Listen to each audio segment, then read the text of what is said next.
샬롬. 한 주간 또 잘 지내셨나요? 오늘도 하나님 주신 생명으로 늘 승리하시길 간절히 소망합니다. 강도 시니어 아카데미 강의를 하면서 저도 하나씩 더 정리되고 또 나눔의 기쁨이 있는 것을 또 알려드립니다. 지난주에 이어서 거룩한 절기를 지키라 하는 제목으로 계속해서 강의를 하도록 하겠습니다. 먼저 기도하겠습니다. 하나님 아버지, 하나님께서 택한 백성으로 이스라엘을 붙들어 주시고 또한 광야로 이끄시며 그 모든 과정 속에 하나님의 절기, 유월절과 오순절과 하나님 초막절을 허락하심으로 그 믿음을 이어가게 하신 것을 우리 강동 시니어 아카데미 어르신들과 함께 나눌 때 그 영이 새로워지게 하시고 그 마음이 평안해지게 하시고 하나님의 말씀의 비밀, 하나님의 뜻의 비밀을 발견하는 은혜를 누리게 하여 주시옵소서. 감사 찬양드리며 우리의 모든 것 되신 예수님의 이름으로 간절히 기도합니다. 아멘.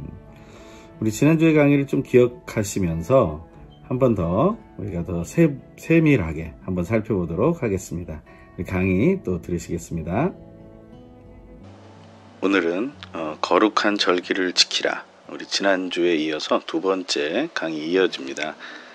지난주 도표를 한번 보신 것처럼 유월절과 오순절 또 초막절로 이어지는 그러한 절기의 흐름이 이스라엘에 있다 했습니다. 이것은 이집트에서 출애굽한 사건, 그리고 또 광야의 사건, 또 가나안 땅에 들어가서 광야를 기억해내는 사건, 그런 것들을 함께 나누는 것이었고요. 오늘은 그 중간에 나와 있는 것들과 어떻게 이어지는지를 한번 다시 처음부터 확인해 보도록 하겠습니다. 니산월 혹은 아빕월이라고 하는 6월절은 페사흐라고 부른다고 되어 있습니다. 1월과 2월에 해당하는 것인데요. 다시 말하면 새해를 의미합니다. 하나님께서 출애굽시켜 주신 그 날이 새해가 되는 것이죠. 저희는 365일 일력을 가지고 1월 1일이 되는 것을 새해라고 하잖아요. 하지만 월력으로 하면 우리는 또 구정 혹은 설이라고 해서 그렇게 날짜를 지킵니다. 그런 것처럼 월력으로 해서 6월절에 그 날짜가 1월 14일 이렇게 얘기가 됩니다. 1, 2월이라고 하는 것은 그것은 이제 시기 차이가 있는데요. 요즘 시기로 말할 때 1, 2월 아니었다 이렇게 보는 것입니다. 이집트에서 구원하신 사건을 일평생 기억하는 것이죠. 어린 양을, 흠없는 어린 양을 잡아서 피를 흘리고 그것을 임방과 설주에 바르게 되죠. 그렇게 되기 때문에 심판을 넘어가게 된 것입니다.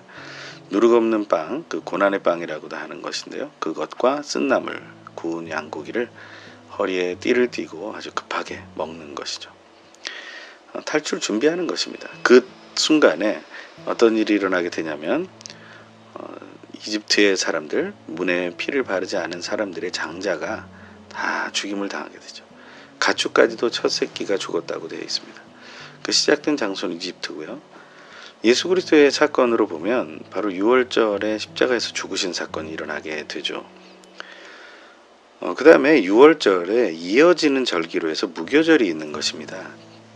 6월절에 누룩 없는 빵을 먹기 시작해서 그 고난의 빵을 일주일 동안 먹는 것이죠. 그래서 6일 동안 먹고 그리고 7일째는 총회로 모여서 아무것도 하지 않고 하나님께 나아가는 것입니다. 이 누룩이 없다라는 것은 무엇입니까? 우리 속에 없어져야 할 것들이 있어요. 외식이라고도 할 수 있고 또 의심이라고도 할 수 있고 불신이라고도 할 수 있고 여러 가지 우리가 정결케 되는 시간이 필요한 거예요. 이 누룩이 없기 때문에 빵은 부풀지 않죠. 그런 것처럼 우리도 부풀지 않는 삶을 사는 것을 말합니다. 어떤 이들은 그것에 대해서 이제 거품을 빼야 된다 이런 얘기들을 하죠. 우리가 가진 게 많은 것 같지만 사실 이 디지털 금리의 금융의 시대에 저희는 사실 전산 처리되는 금액으로서만 우리는 가지고 있을 뿐이지 어떤 현금이나 어떤 현 처리될 만한 것들을 우리는 가지고 있는 것이 아니잖아요. 물론 그런 것을 가지고 있는 분들도 있겠죠. 하지만 그것이 없다면 사실 우리는 거품 속에 있는 거랑 마찬가지입니다. 갑자기 화폐 계획이 돼서 모아놨던 돈도 아무런 의미가 없는 그런 것을 경험하는 사람들도 있다는 것이죠. 그렇게 해서 7일을 지나게 되는데요. 그 7일을 지나게 되는 상황 속에서 어디로 연결이 되냐면 바로 초실절로 이어지게 됩니다. 14일에서 이제 6월절이 시작되고 그 다음에 15일에서 21일까지 무교절이 있게 된다고 하는데요. 그 중간에 초실절이 있는 거예요. 그러니까 무교절 기간 가운데 초실절이 있는 거죠. 그것은 보리의 첫 이삭, 첫 열매를 바치는 절기입니다. 그러니까 다시 말하면 겨우내 보리가 이렇게 자라고 있었던 거죠. 그 자라고 있는 보리가 열매를 맺게 되고 그것을 첫 열매라고 해가지고 그것을 이렇게 드리는 것입니다. 근데 그것은 높이 드는 것, 거제, 들 거자를 써서요. 그리고 요제, 흔들 요자를 써서 흔들어서 드리게 되는 거죠. 근데 이것이 보면 14일에 6월절을 하고 16일, 사흘 후에 초실절을 하게 되는데요. 이것이 바로 부활하심, 예수 그리스도 십자가에서 죽으시고 부활하여 첫 열매 되시는 것을 보게 되는 것입니다.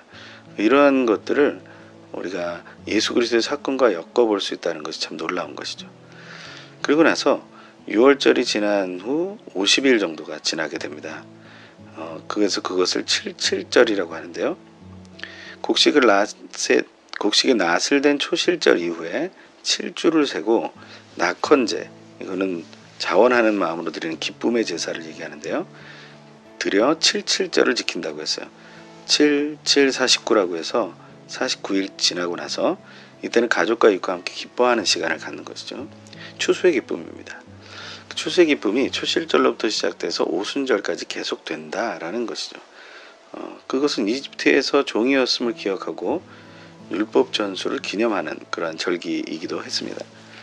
근데 그것이 바로 보리 추수의 시작이었잖아요. 그래서 보리 추수를 마칠 때 맥추절을 하는 것입니다. 그러니까 추수를 시작할 때 맥추절을 하는 것이 아니라 추수를 마칠 때 그때 맥추절을 한다는 사실. 그래서 그것을 오순절이라고 하는데요. 이 오순절은 다섯 오자에 열 순자, 그래서 50일을 지키는 절기라는 것입니다. 근데 이것은 광야에서 시작이 되었어요. 오순절은 시내산에서 십계명을 받는 그런 사건 속에서 이루어지게 되는 것입니다. 그런데 이것이 예수 그리스도 이후의 시대에는 성령 강림 사건으로 이어지게 됩니다. 다시 말하면 예수 그리스도의 몸된 교회가 시작된 사건이 되는 것이죠. 사도행전 2장에 나오는 사건입니다. 사도행전 2장을 꼭 읽어보시면 좋겠고요. 강하고 급한 바람 같은 소리가 있고 위로부터 아래로 불의 혀같이 갈라지는 것이 각 사람 머리 위에 임했다라고 했습니다. 그럴 때 하나님을 높이는 방언이 터지게 되고 그 15개 이상의 방언들을 통해서 그 주변 국가에서 왔던 이주 유대인들, 그런 사람들이 또 이방 유대인들을, 이방인 출신 유대인들이 하나님의 찬양함을 보고 아주 깜짝 놀라는 일이 일어나게 되죠. 방언이라는 것은 사실 하나님을 찬양하는 것이어야 합니다. 그것이 어떤 다른 것을 의미하거나 어떤 개인을 높이거나 하는 것들은 아니라는 사실 우리가 기억해야 됩니다. 이제 그런 상황 속에서 이제 오순절이 지나고 나면 그 절기가 쭉 지나가서 다시 나팔절이라는 것을 맞이하게 됩니다. 6월절이 모든 것의 시작이라고 하지만 하나님께서 또 나팔절을 새해라고 이렇게 말씀해 주신 것은 이것은 중심으로부터 새롭게 되는 날이다라는 것을 말하는 것입니다. 절기상으로 시작은 6월절부터 시작이 됩니다. 하지만 이 나팔절이라는 것은 양각나팔, 쇼파라고 하는 양각나팔을 불어서 로시 하샤나, 곧 회개의 10일을 알린 후에 거룩한 날인 욤 키푸르를 고하는 것을 얘기합니다. 다시 말하면 이것은 그 뒤에 욤 키푸르 연결되는 대속죄로 연결이 되죠. 그러니까 회개의 10일 동안 계속해서 회개하는 것입니다. 저희가 새해를 맞을 때 작은 40일 새벽 기도회를 하죠. 그것이 연말과 연시가 겹쳐 있습니다. 그것은 무엇을 의미할까요? 새해를 맞을 때 우리가 회개하고 돌이키고 새해를 맞이하는 것이 지혜로운 선택이다라는 것입니다. 그리고 이 나팔절이라는 것은 예수 그리스도 이후에는 재림의 고지가 되는 나팔을 부는 사건이 기억나죠. 그래서 생명책에 기록됨을 기억하는 심판의 날을 의미한다라고 얘기하고 있습니다. 이 오순절의 마침은 나팔절로 이제 이어지고요. 그 나팔절로 인해서 대속죄일 욤키푸르라는 것과 연결이 됩니다. 그것은 7월 10일이 되는데요. 그것은 키푸르라는 뜻이 대속이고요. 욤은 날이라는 뜻입니다. 그래서 대속의 날, 덮어줌을 의미하는 것이고, 제물이 되는 대속의 염소와 광야에 풀어주는 속죄 염소가 있는 것이죠. 1년에 단 한 번 대제사장이 지성소에 들어가는 날입니다. 이때 대제사장이 들어갔다가 또 죽어서 나오는 케이스들이 있었다고 하죠. 대제사장도 정결하지 않으면 안 된다라는 것입니다. 그리고 그것은 또 이어져서 초막절로 이어지게 됩니다. 이 대속죄를 통해서 회개하고 새로운 마음으로 시작한 모든 것은 다시 하나님이 주신 추수의 기쁨을 누리면서 시작된다라는 것이죠. 그게 초막절입니다. 숫꽃이라고 하는 것인데요. 장막절이라고도 하고 수장절이라고도 합니다. 이것은 광야에서의 장막을 치고 있었던 그 땅의 소산을 먹을 수 없고 하나님 주신 만나로만 먹었던 그때를 기억하는 것이죠. 하지만 가나안 땅에 들어가서 이것을 경험하는 것이기 때문에 초막절은요. 타작마당과 포도주 틀에서 난 것을 거둬들인 후에 7일 동안 지키며 가족과 이웃과 함께 기뻐하는 것을 말합니다. 이것은 예언의 성취고 하나님의 약속의 성취이죠. 여호수아에 보면 가나안 땅에 들어와서 정복 전쟁이 마치고 정착을 하고 그리고 곡식을 심게 되고 그 곡식의 소산을 처음 얻을 때 만나가 멈췄다고 되어 있어요. 하나님이 굉장히 세심하게 돌보셨다는 것을 알 수 있습니다. 40년 광야 생활과 하나님의 보호를 기억하며 기념하는 날, 이 초막절은 바로 예수 그리스도의 모습으로 보면 다시 오심, 재림과 새하늘과 새 땅이 시작되는 것을 얘기하고 있는 것이죠. 우리가 구약의 절기를 바른 믿음의 관점 속에서 지켜야 합니다. 이단들은 이것을 그냥 명칭 그대로, 사건 그대로 지켜야 된다. 그러면서 예수 그리스도의 모습을 제외시키려고 하는 경우들이 있습니다. 율법으로 만들려고 하는 경우들이 있어요. 하지만 우리는 이 거룩한 절기를 정말 예수 그리스도의 이름 안에서, 성령 하나님 안에서 아름답게 지켜갈 수 있게 되기를 간절히 소망합니다. 1년의 시작, 마음의 새로워짐으로부터 시작되는 것. 1년의 시작, 죄의 사함으로부터 시작되는 것. 이것이 바로 유월절, 무교절, 초실절, 오순절, 나팔절, 대속죄일, 초막절로 이어지는 이스라엘의 거룩한 절기이며 이것이 우리에게 무관하지 않은 것을 얘기해 주는 것입니다. 이 강의가 조금 어려웠을지 모르지만 또 반복해서 들으시면서 새겨 놓으시면 좋겠고요. 올려드린 이 자료 함께 보시면서 계속해서 믿음의 삶을 이어가고 또 승리를 누리시길 간절히 소망합니다.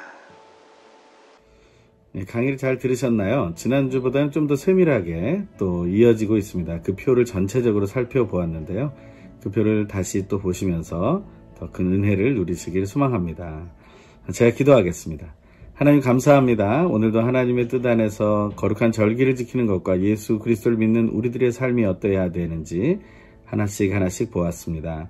하나님께서 은혜를 주시고 능력을 주시고 잘 감당할 수 있도록 지혜를 더하여 주시옵소서.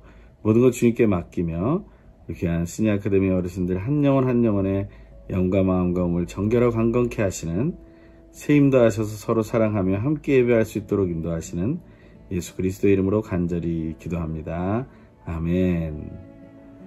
한 주간도 또 잘 보내시고요. 또 건강한 모습으로 뵙고 또 주일에 오실 수 있는 분들은 토요주일, 일요주일 함께 만나도록 하겠습니다. 행복하세요. 사랑합니다. 사랑합니다.